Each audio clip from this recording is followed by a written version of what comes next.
ሰላም ጤና ይስጥልን ክቡራን የዩቲዩብ ቤተሰቦች፣ የሰዓቱን አጫጭር መረጃዎች እየቀርብ ያለው እስከ ፍጻሜው አብራችሁን ቆዩ።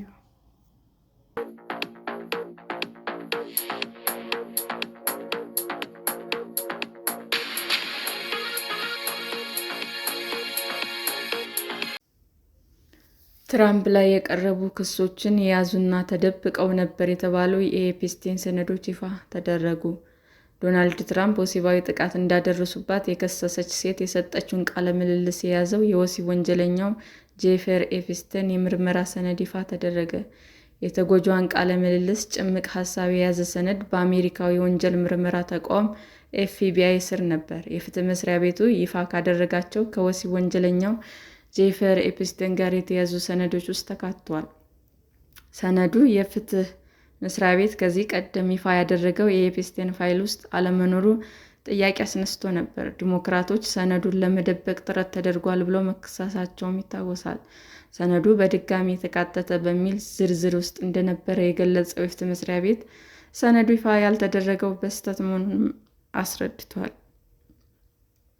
ትራምፕ እና ኤፕስታይን ከከሰሰችው ሴት ጋር በአውሮፓውያኑ 2019 የተደረገ ቃለ ምልልስ በሰነዱ ውስጥ ይገኛል። ትራምፕ ከኤፕስታይን ጋር በተያያዘ ማንኛውም ወንጀል እንዳልፈጸሙ በተደጋጋሚ ገልጸዋል። ክሱን ያቀረበች ሴት ለኤፍቢአይ እንደገለጸችው በ1980ዎቹ ከትራምፕ ጋር ያስተዋወቃት ኤፕስታይን ነበር። በወቅቱ ከ13 እስከ 15 ዓመት ዕድሜ ክልል ውስጥ ሳለች ሁለቱም ወሲባዊ ጥቃት እንደፈጸሙባት ከሳለች። ቃለ መጠይቁን ካደረገች በኋላ ኤፍቢአይ በድጋሚ አላነጋገራትም። ወሲባዊ ጥቃት እንደደረሰባት በገለጸችበት ወቅት ላይም ትራምፕ እና ኤፕስታይን ስለመተዋወቃቸው ግልጽ አይደለም። ሰነዱ ይፋ ከተደረገ በኋላ ዋይት ሀውስ መሰረተ ቢስ እና በመረጃ ያልተደገፈ ሲልም አጣጥሏል።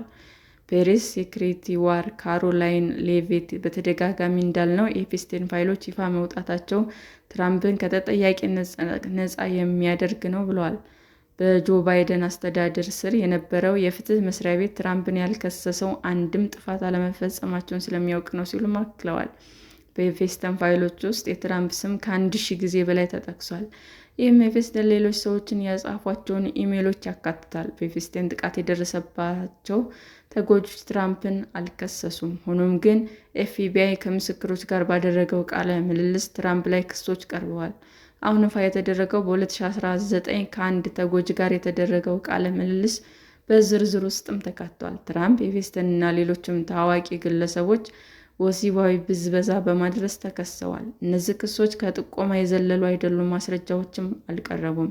የፍትህ መስሪያ ቤት ሰነዶች ይፋ ማድረግ ሲጀምሩ የተወሰኑት ሐሰተኛ ናቸው፣ ትራምፕ ላይ የቀረቡ አቀጣጣይ ክሶችም ይገኙበታል ብሏል።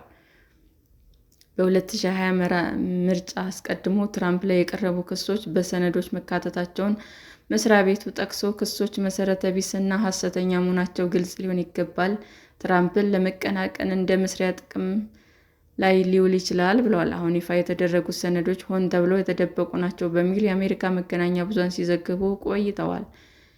ኤንፒአር ያወጣው ዘገባ እንደሚያሳየው ኤፍቢአይ ከተጎጂዋ ጋር በ2019 4 ቃለ ምልልሶች አድርጓል። ቃለ ምልልሶች ኤፕስታይን እና አጋሩ ማክስዌል ላይ ከተደረገው ምርመራ ጋር የሚገናኙ ናቸው። ከ50 በላይ ገጾች ያሏቸው የቃለ ምልልሶች 3 ክፍሎች እና ጭምቅ ሀሳብ በፍትህ መስሪያ ቤቱ ዝርዝር ውስጥ እንዳልተካተተም ኒውዮርክ ታይምስ ዘግቧል። ትራምፕ እና ኤፕስታይን ኋላ ላይ ቢጣሉም ረዥም ጊዜ የቆየ ወዳጅነት አላቸው። ጓደኝነታቸው እስከ አውሮፓውያን 2000 ድረስ እንደቀጠለ ተገልጿል። ትራምፕ እንደሚሉት ኤፕስታይን ከመታሰሩ ከ2 ዓመት በፊት ተጣልተዋል። ሰላም ጤና ይስጥልን ውድ የዩቲዩብ ቤተሰቦቼ እንዴት ናችሁ? አዲስ ጀማሪ ነኝና ሰብስክራይብ ያደረጋችሁ አበረታቱኝ። አመሰግናለሁ። የዩቲዩብ አድማጮቻችን ለሰዓቱ ያቀረብኩላችሁ አጫጭር መረጃዎች ይህንን ይመስል ነበር። በሌላ መረጃ እስክንገናኝ ሼር፣ ላይክ፣ ሰብስክራይብ እንዲሁም ቢቀርብልን የምትሉት መረጃ ካለ ኮሜንት እያደረጋችሁ ቸር ቆዩን።